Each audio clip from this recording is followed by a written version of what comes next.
Okay, now we go to the actual answering of the question. The first thing that I need you to do is to label each item and sentence according to the paragraph.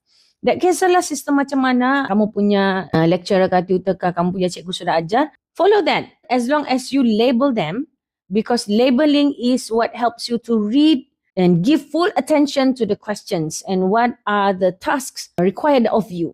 Okay?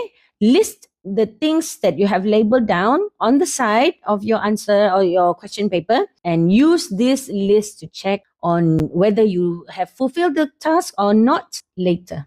For me, this is what I use. Okay, F is for format. S and then opening line. Opening line ini is something that is not the first line of the question. Sorry for not contacting you for some time. That is the first line of the original question, kan? Jadi itu tidak dikira sebagai OL, opening line. Bukan itu. But we still need to label it so that we remember to include it in our answer. Sebenarnya dalam kelas saya guna macam biasalah paragraf 1 ayat A, paragraf 1 ayat B. Begitu kan? Tapi for the sake of this trying to be different, saya letak sini satu-satu. Maknanya perenggan 1 ayat 1. Perangan 1 ayat 2. Perangan 2 ayat 1. Perangan 2 ayat 2. Ini you see this purple arrow. I think it would be nice to organize a party for him. Itu kan, itu adalah dia macam extension saja. Dia bukan betul-betul satu idea yang baru. Saya anggap dia satu. Perangan 2 ayat 3. Seterusnya dah sampai hujung. Lepas tu sini ada CL itu ialah closing line.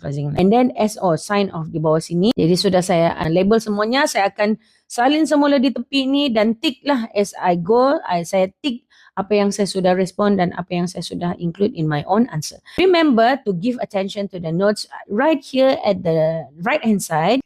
Kamu kena, you have to use the same exact word for each of the response. Contohnya, perkataan FIN ini, fine ini adalah response kepada satu ayat di dalam perenggan 1 ini. Which one is it? I'm sure you can think logically. Fine would be an answer for how is everyone at home. Jadi bila kamu respond, how is everyone at home? Kamu mau respond kan? Mesti respond dengan fine. Dan seterusnya, good idea tu yang mana? Good idea tu adalah response kepada it would be nice to organize a party for him. What do you think? I think it's a good idea to be organizing a party for him. Gitu. Dan seterusnya sampai tepi ya. Okay, jadi itu adalah task pertama yang kamu perlu buat. You have to label them and make sure you pay attention to the notes at the right hand side of the question paper.